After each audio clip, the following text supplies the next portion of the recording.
За засгийн газар огцорсонтой холбогдуулаад гадны хөрөнгө оруулагчид бодлогын хувьд өөрчлөлт орохгүй байх нь чухлаа гэдгийг онцолж байсан байгаа. За тэгвэл бодлогын доктортой байдал болоод докторгүй байдал нь эргээд нийгэм эдийн засагт хэрхэн нөлөөлдөг талаарх судлаачдын байр суурийг хүргье. Тэр доктортой байдлыг бодлоготой илүү их холбодог.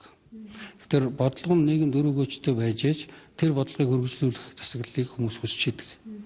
Одоо энэ манай засгийн газрын хувьд бол бодлогын алдаа гарч байгаа. Үндсэндээ бол энэ засгийн газрын бодлогыг баг бүхэлд нь шахуу шүүмжилчлээ л дээ.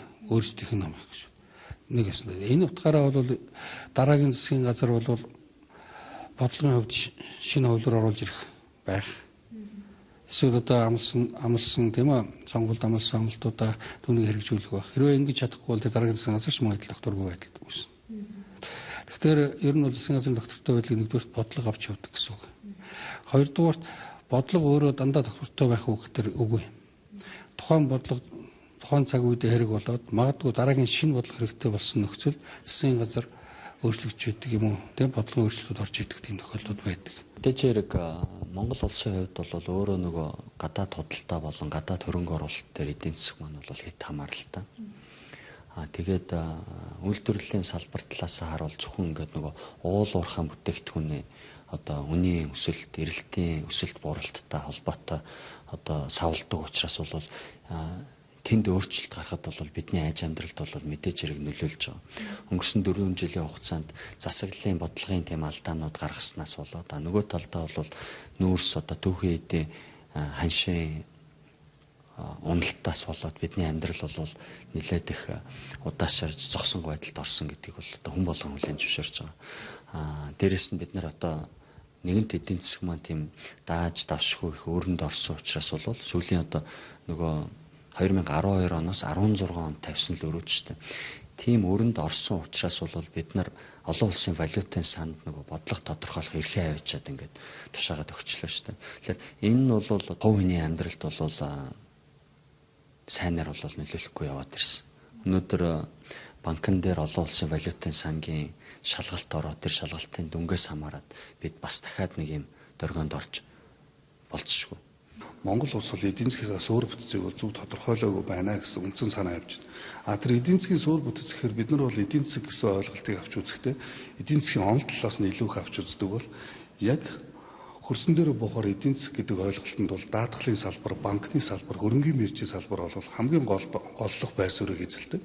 Энэ байр сууриас хандгаад бол Монгол улсын хөрөнгийн зах зээл хөгжөөгүй, банкны салбар нь дохтургүй, даатгалын салбар нь бол ард иргэдэд очиж тулж ажилдаггүй. Ийм байгаа учраас бол энэ эдийн засгийн дохтургүй байдал үүсэж байгаа юм аа.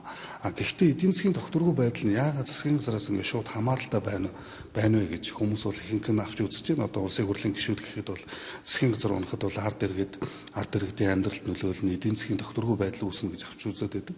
Гэтэл бол миний хувьд бол ингэж бодохгүй байгаа. Энэ бол эдийн засгийнхаа суурь бүтцийг зөв тодорхойлоогүй улс орнуудын төвшөнд очдог нэг одоо хямралын одоо эдийн засгийн докторгүй байдлын шалтгаан нь юм аа. Тэгэхээр яг докторгүй байдал гэж байгаа нь одоо энэ хөрөнгө оруулалт төр жоохон юм зогсонгүй байдал үүсэх болохоос ш бодлогын хувьд засгийн чадварын хувьд бол би ямар ч нөлөө гарахгүй байх гэж боддог. Биш нэг нарийн юмсаад байгаа юм байхгүй. Заавал огцрохгүй дэ биш. Яг яамн ч юм уу төрн ажиллаж исэн хамтын ажиллагаагаа яг тэр хуучин барьж исэн шиг л барих.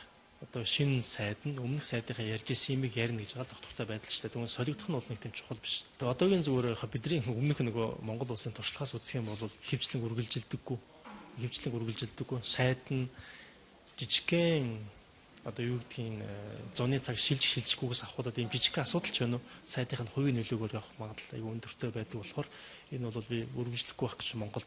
Гэхдээ одоо нэг онцлог байгаа. Түрүү хэлсэн олон улсын валютын сангийн гэрээ байгаа. Тогтсон ийм энэ хямралаас гарах юм арга зам байгаа.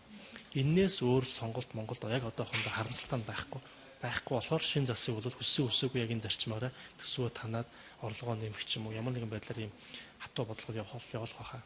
Нэг талаасаа бол бодлого доктортой байх зайлшгүй шаардлагатай. Гэхдээ бодлогыг зүгээр иймэрхүү манайхныхын шиг одоо ийм хөнгөн гаргаж болохгүй шүү дээ. Энд чинь бол think tank байгууллагуудаар юм уу эсвэл өөрсдөө төрийн байгууллагуудаар ч юм уу маш том судалгаа хийж ээж бодитоогоор гаргаж ирдэг зүйл байхгүй. Гэхдээ Монгол улсад энэ эдийн засгийн болон нийгмийн залгамж холбоо гэдэг зүйл нь бол алдагдсан. залгамж холбоогоо авч явдаг ийм эдийн засгт орон бол хамгийн сайн доктортой эдийн засгтай гэж үздэг. Одоо урдлынхаа засгийн газрын сайн зүйлийг аваад саар зүйлийг явах гэхээр үгүйсгээд эсвэл яг саар зүйлээсээ татгалзаад ингэж явдаг улс орны эдийн засаг бол хамгийн сайн бүтэц сайтай хөгжлийн одоо яг үгээр зөв тавьдаг эдийн засаг гэж үздэг.